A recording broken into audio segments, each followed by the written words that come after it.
निश्चितपणाने पक्षाकडे आलेला होता। जे तुम्ही पलिसकडे जो उल्लेख केला तो उमेदवार मुळात त्या परिस्थितीमध्ये अत्यंत नौका होता। त्यांचं मतदान नसतानाही तिथं त्या ठिकाणी जनमताची ती भावना होती, नोटाला मतदान करणं हे कुठल्या पदाधिकाऱ्यांनी सांगितलं म्हणून झालं नव्हतं। त्यामुळे ती परिस्थिती वेगळी होती।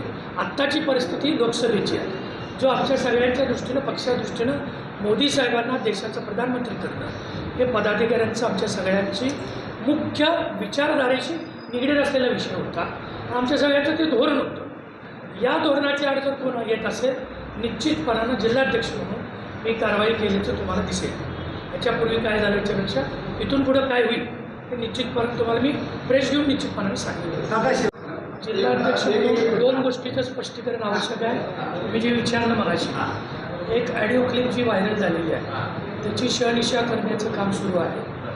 त्याची शहनिशा प्राप्त झाल्यानंतर हा राज्यपातळीवरचा निर्णय घेण्याचे अधिकार असल्यामुळे राज्यपातळीवर त्याचा अहवाल जिल्ह्याकडून राज्यपातळीवर जाईल आणि पक्षाची शिस्त तर मोडून वेगळं कोणी काही केल्याचं सिद्ध झालं तर निश्चितपणानं पक्ष शिस्तभंगाची कारवाई करेल। राज्यपातळीवर तशी शिफारस जिल्हाध्यक्ष म्हणून निश्चितपणे देईल। दुसरी गोष्ट आपण मगाशी विचारलं व्हिडिओ चालू आहे त्याची पडताळणी करायची पक्ष म्हणून आमची वेगळी यंत्रणा आहे।